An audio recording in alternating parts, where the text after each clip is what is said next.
ijambo ry'Imana usanga mu butumwa bwiza uko bwanditswe na Yohana ni ibice bitanu torera ku ibice bine torera ku murongo wa 5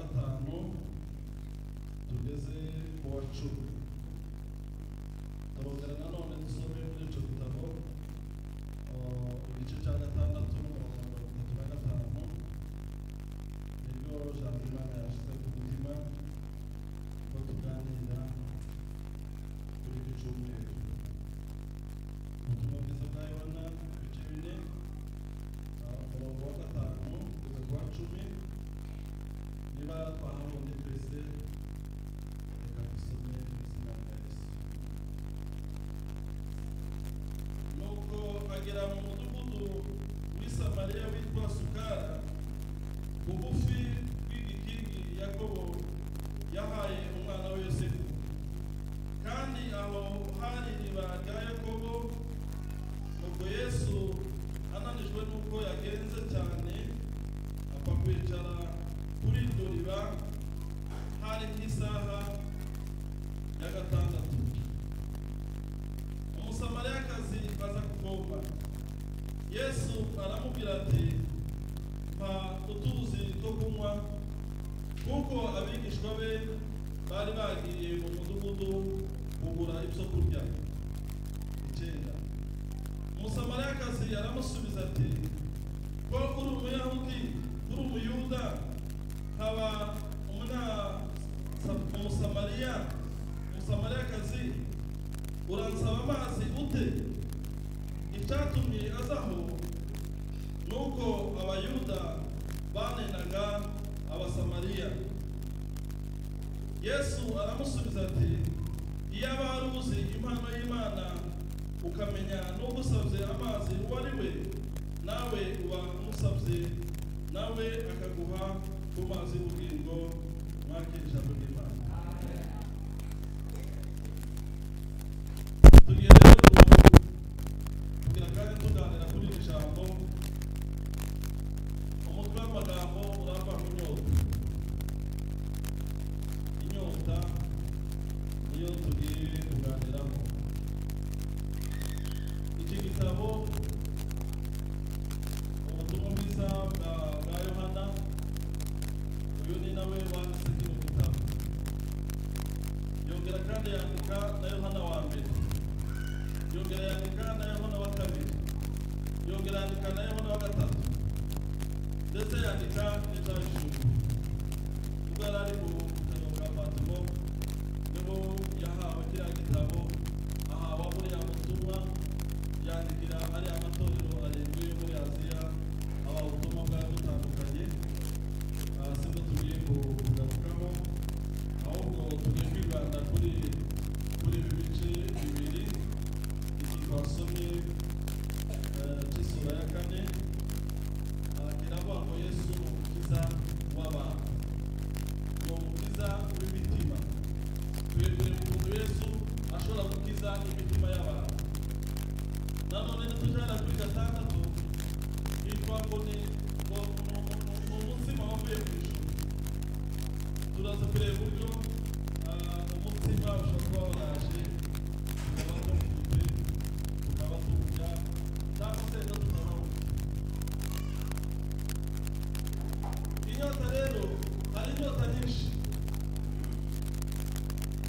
muri iyi si. Huzuye ubwoko bwinshi. Abantu bagira inyota kubera ko bakeneye amazi. Iyo wagize inyota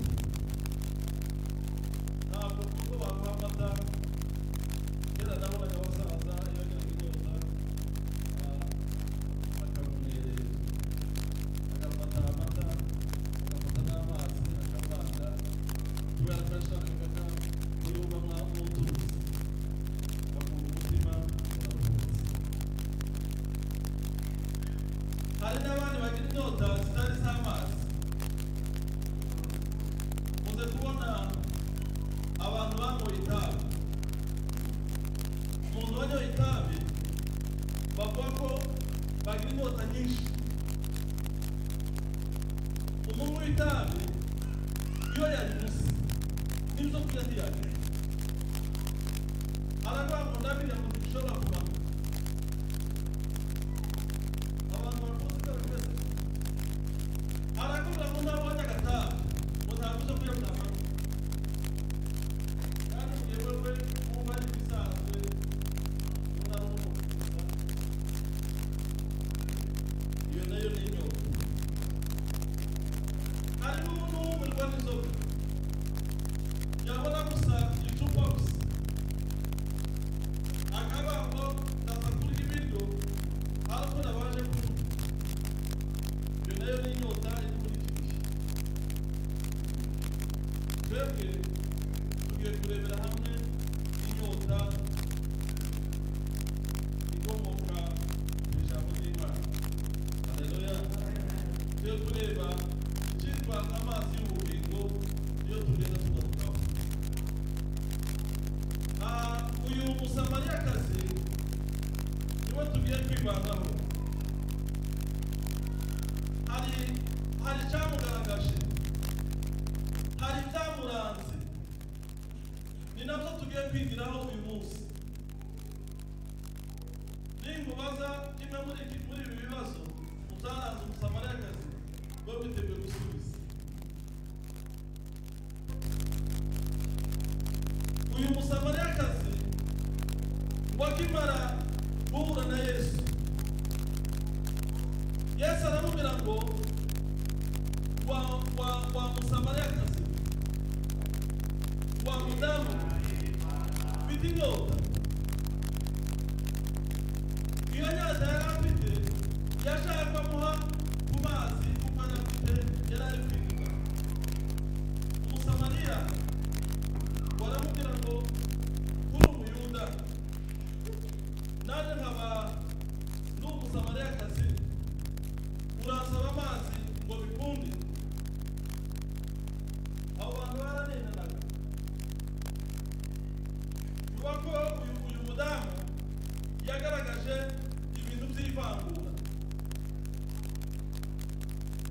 yaravangura mu yandi magambo kuko n'abati wewe uri ubwoko naje ndi ubwoko nta mpamvu ko twasangira uze ngo kubwira Yesu ngo sinshaka ko dusangira nuko ataramuzi ariko birashoboka ko nawe ushobora kubwira Yesu ngo singushaka uhagarara aho ngaho uhagarara yawe. Ikindi cya kabiri cyaranze uyu musamariyakazi, ubundi biravuga ngo muri icyo gihe muri uwo mudugudu abantu bari bahari bari bamenyereye kuja kuvoma mu gitondo. Natwe niyo kugira kuvoma mu gitondo kugira ngo nibigere cya saa sita ababyeyi bari gutekera abana.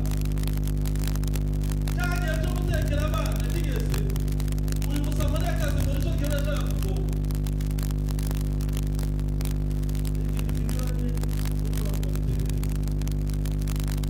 Abandi bavomaga saa kumi n'ebyiri, saa moya, saa mbiri, yenda batinze ni saa tatu, ariko uyu nguyu we yasaga ni saa tatu.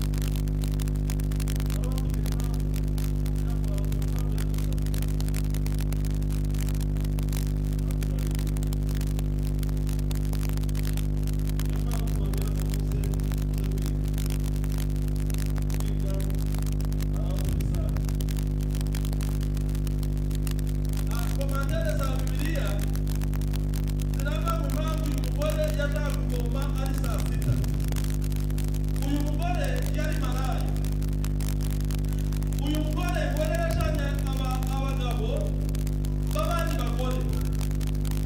None kubera ko ngo uyu mugore wakashobora kujana n'abandi bagiye kuvoma, nuko ko yatinyaga bagenzi be. Bagenzi be baramukubitaga, bagenzi be baramutoteza, akavuga ati dore ni wowe watumariye abagabo muri uru rugo, ntabwo dushobora kugendana nawe. Noneho wa mugore akiri agashakisha isaha yashobora kugendaho wenyine kugira ngo aze wera ku mugezi nta wundi bahura.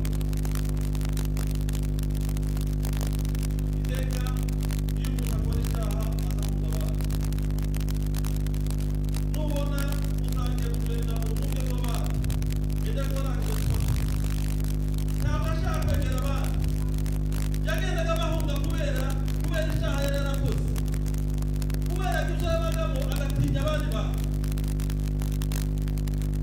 Noneho Yesu we yaramufiteho umugambi. Haleluya. Yesu yaramufiteho umugambi. Yesu yarafite misiyo yo kuzaza guhurira nawe kuri ya masaha ya saa sita. Haleluya. N'uwo munyabyaha ntuzamutera imigeri ubwo nkuriya ntitumukeneye, ubwo no musengero wacu ntitumukeneye. Uriya ni umunyabyaha, uriya yabaye ruharwa, mureke hari umunsi uzahura n'Imana. Haleluya. Hari umunsi azahura na Yesu. Yesu agira neza. Yesu araza ngo agere kuri rya riba ngo aricara. Abigishwa be bagenda bagiye gushaka kuza kurya mu midugudu. Haleluya. Turi kumwe. Uko ndi kubona amaso yatangiye kugira kurya ndaza ikibazo. Uyu mugore kubera ubwo buryo yarabayeho bwo kugenda ahunga, Yesu ureba mu mitima ya bose, Yesu ureba kure, yaramenye ko uriya mudamu agomba gukizwa. Araza ngo yicara kuri rya riba, abona nyamama waje nawe araje n'ikibindi waza yikoreye kubera ko yari wenyine. Uwo hagati niho yasanze Yesu. Yesu yicaye nibwo hari agira ikiganiro cyatangiriye cyo kuvuga ati rero ku mazi yo kunywa kubera ko ayo mazi ateye.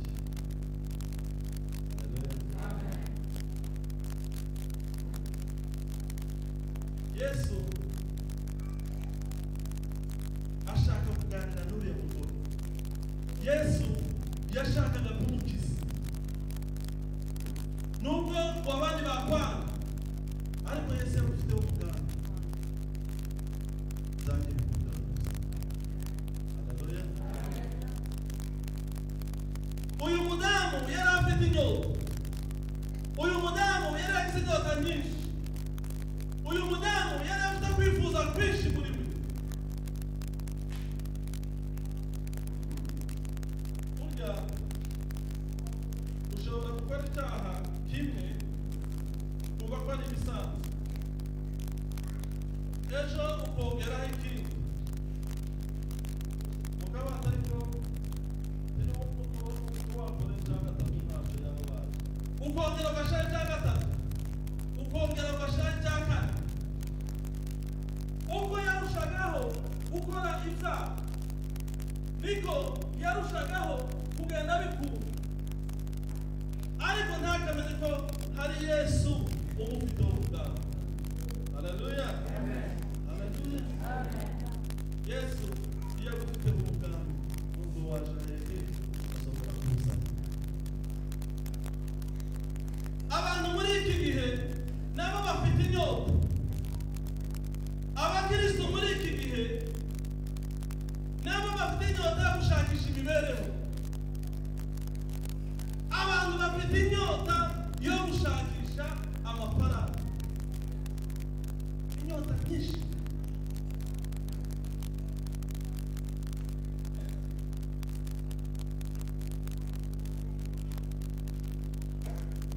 Ariko nubwo bashakisha ubwo buzima, ntabwo ari biri gushaka amafaranga, sibyo? Ubishoboye yayashaka no ukamenya uburyo uyashaka, ukayashaka n'ubwenge, ukayashaka n'ubwenge, ukirukanka ku manywa na nijoro, ugakoresha ibirometero byinshi uyashakisha, ariko ukagenda n'ubwenge. Muri Zaburi haravuga ngo imparakazi ni inyamaswa igira inyota, ngo izayirukanka ibirometero byinshi, ikirukanka mu butayu, ikirukanka ishakisha aho yakura amazi, ariko iyo amaze kuyabona ikanywa, izayodoka igasura mu mwanya wayo. Haleluya. Abamama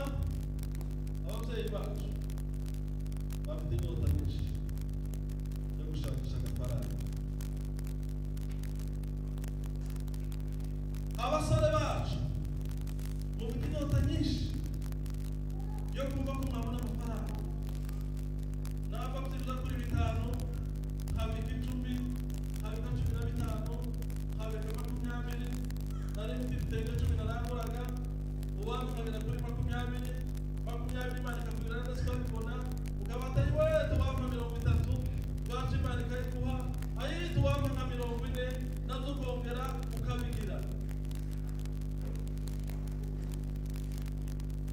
uko ugenda ugira iyo nyota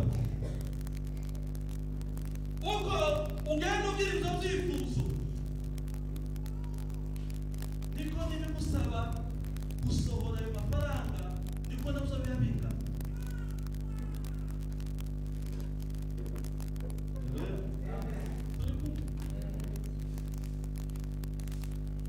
uko ukenera kujana mu cyaro ibitenge 30 sinzi cyo kuzamujana ugafana ikibogo jana na 20 jana 15 na 30 n'ubwo jana 50 na amahirwe uko ugera kuri ya kapitale bitenge 20 niko ejo uzagera kuri 50 kandi byiza ko uzamuka uri kwiteza imbere ariko ukurusha kugenda witeza imbere niko afunguka n'andi marembo yo gusohora bya bintu binjiza siko bimeze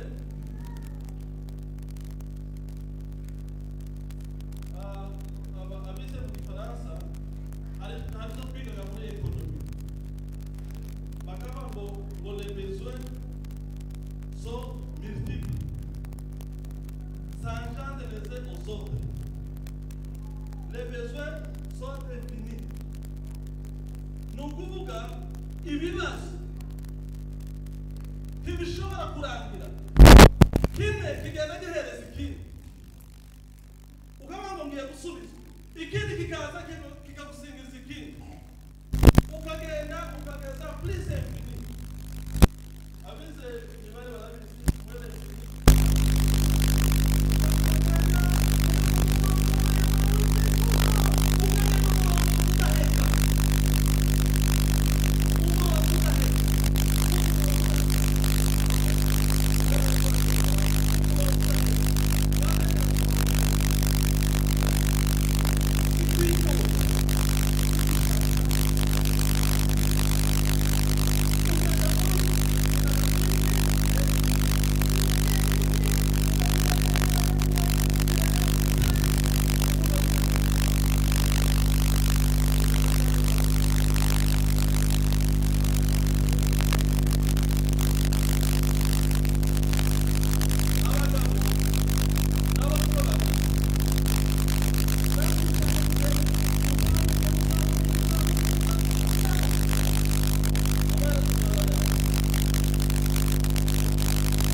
bitege mu usenga Imana umuntu ufite akazi kameze gutyo Imana imuhindura amateka. Ntusaba mama usengera abagabo banyu Imana ibahindura amateka. Nta muntu ukora wakora no gucumbi ubu ni umunsi Imana ivuga ngo tuzadukora nitugera kuri uyu munsi tuze turuhuke, kuko iyo utagaragaye mu cyumweru cya cyicaro cyawe kirakureka. Ese mwawe ntimuzamumva n'ikirego aho umunsi turi kubwiriza ngo turigisha buri wese hanaze icyicaro cyiwe. Iyo bagiye ntuzabivuga ko cya cyicaro cyawe kirimo ari vide. N'abashumba bacu nabo hari ibyo bahugiyemo. Umwanya nabo bagiraga wo kubana n'itorero, umwanya bagiraga wo gusabana n'Imana, wo kuba mu nzu y'Imana, wo gushaka ubwiza bw'Imana, wo kubana n'abakristo, nabo umwanya waragabanutse. Nabo Imana iraza ikabashaka muri wa mwanya ikababo. Muri umunsi twaba tudafite urubanza tubabwire ngo ni mwebwe bafite amakosa twebwe se turasigaye. Abanyamasengesho ubundi kera abanyamasengesho babaga ari abantu basengera itorero, bamenya ko hari urugo runaka rwagize ikibazo bakirukanka bakaja gutangayo inkunga sapoti bakajayo. Ariko uzareba abanyamasengesho muri iki gihe abayumve ushaka kubwira umuyumve ngo mugende muza gusengera umurwayi ahantu runaka ngo bakwemere, kandi niyo babiguze ntabwo babikora. Barabanga Imana yatubwiye ngo tuzagera iwawe, tuzategereze, kandi bamenye kubikubwira Imana yatubwiye ngo tuzaza. Ntabara bamarende ku mwanya bwayo bakababwira ngo Imana yatubwiye base siko Imana yatubwiye ngo tuzaza. Ikibazo se n'ijwi ry'Imana ryavuze n'ijwi ry'Imana ryaravuze nose kubera ko mutabikora. Nuko abantu bafite izindi nyoko, hari ibindi abantu bararikiye muri iki gihe. Kuwa gatanu twari dufite amateraniro hano kugira ngo twabuze umudiyakoni ushobora gukora se twifashishije umwana wo muri hariya kugira ngo baje yaje dushaka umudiyakoni hano mu materaniro turamubu. Nuko abantu bafite ibindi bahugiyemo. Abadiyakoni kera babaga ari amaso y'itorero. Madamu Reverend wagiye gukora amasupara muri toilette kugira ngo amateraniro atangire. Dore umudiyakoni tubura nuko abadiyakoni nabo hari ibyo muhugiyemo. Reka tuzatubane ijambo ry'Imana sibyo ntihagire ubabara, kandi ubabara n'ijambo ry'Imana sibyo. Abadiyakoni nabo hari ibyo bahugiyemo, nabo bizinesi yabatwaye.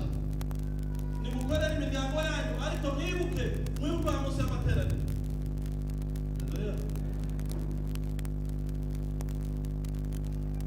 Ubu butumwa abayobora n'abaza ngo barabuhawe, ubutumwa narabuhawe ngo wa kabiri ubukerera byawe mwumva ko ijwi ribwira ngo genda ubwirize ngo abantu b'Imana ku bijanye n'inyungu inyota yarakama. Abantu batubwa muri baturema n'ababyeyi batangiye no kubivuga inyota ngo abantu inyota yarashize. Ikizakugaragaza ko inyota yashize nuko bya bindi wakundaga ugenda ukabiparika. Wari umunyamasengesho kandi warasenga ugafasha benshi ariko warabiparitse. Nuko hari ikindi cyagushaka, nuko nta nyota ugifite.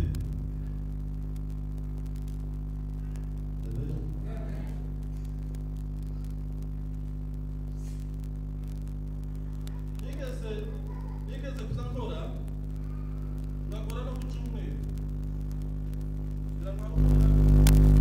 nakoraga ku cyumweru nakoraga iminsi yose nageza kuwa gatandatu shitani ikansura kandi ari umukuru w'itorero ejo kuri mutarari nari kwemeza imirimo mpinga ngahingisha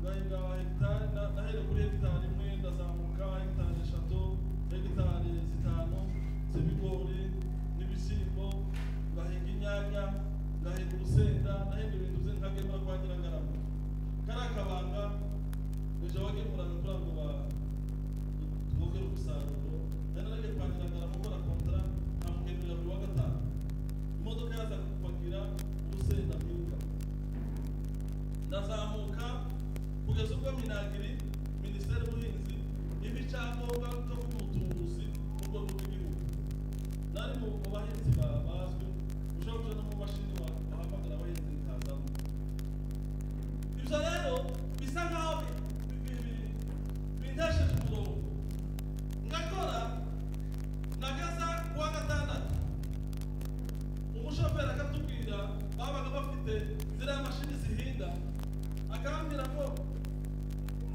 none se koko waje ko nta kazi mfite ngo imashini kabiri hariya ngo ntiwashaka amavuta mwaje tuzirirwa duhinga kandi gucungira n'amatera kubera inota kubera ibibazo nashize imbere kareka kuja mu materaniro ngashakisha izindi impamvu se ndavuga ko ari izi kwari uko nakuragaho telefone mu pasiteri nampamagara yumva telefone y'abari kuvuza agenda ngirwa mpingisha ku cyumweru ariko isomo nakuyemo nuko nasanze iminsi nakoraga ku cyumweru n'aba bandi batakoraga ari ku cyumweru ntabwo nigeze mbarusha umusaruro ahubwo barushije umusaruro ahubwo ndagenda ndahomba biragenda byose biramanuka bya kuri ubusa uko Tamara dunia imeze Salomo yandika ibitabo bye bitatu igitabo cy'umubwiriza igitabo cy'indirimbo za Salomo yandika ageza aha mubwiriza ngo kwiruka inyuma y'ibintu